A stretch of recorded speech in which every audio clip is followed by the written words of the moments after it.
But in our next story, it's a pair of shoes. My name is Kira.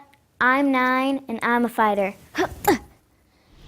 My cause is called Lil Feet, and I started it because I saw a similar story on TV, and I thought it was a really good idea to start a charity that will give shoes and socks for kids who need them. The girl on TV was sending hers to Africa, and I thought it would be good for kids in my community who need them.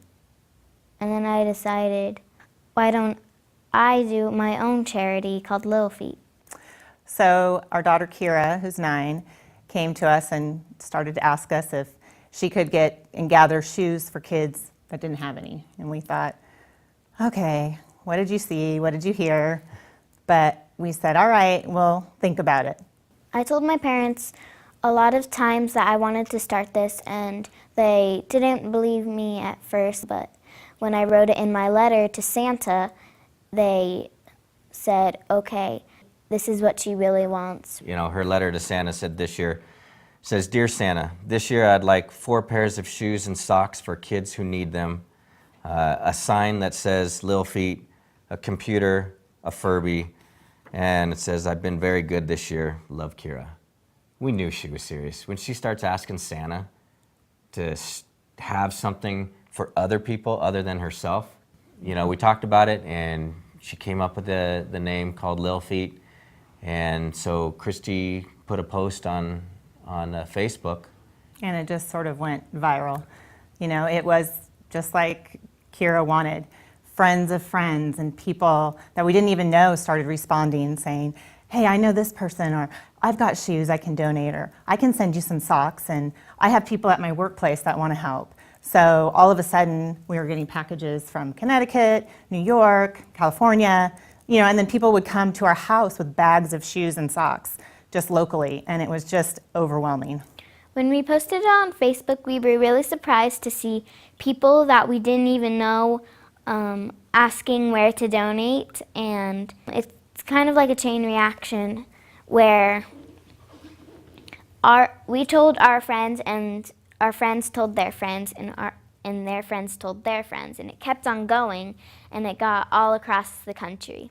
Here we are, the parents, and we should be coming up with something like this, and you know, not a 9-year-old girl, you know, right, coming up with something that's so incredibly touching and, you know, has meaning behind it.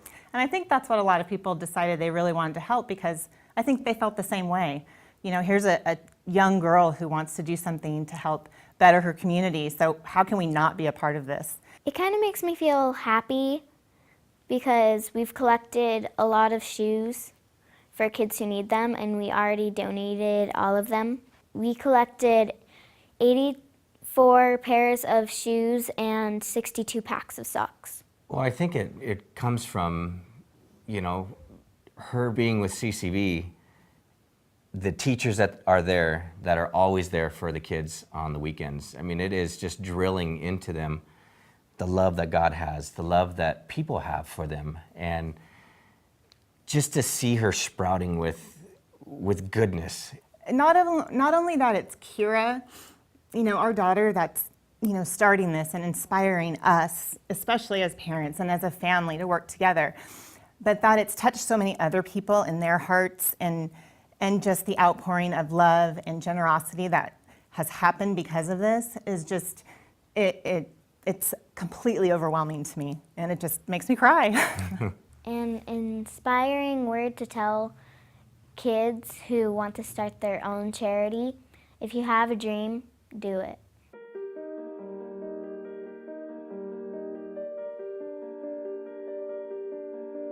I think if your kid comes up to you and asks you something in a sense of helping others outside of themselves, you know, for one, pay attention to that. And, you know, if they ask you one more time, then it's definitely weighing on their heart. And I think too, sometimes as a parent, it's, you know, you're not sure, so you do have to question. But when they do come to you and they're so enthusiastic about things, or even just asking the questions, I mean, we didn't really know what was going to happen with this, or where it was going to take us, or that it would explode like it did. But I think that you just kind of have to roll with the punches when it does, and listen to God, listen to your heart, and listen to your kids. It's easy to see how one small act can have such a big impact. That's exactly what happened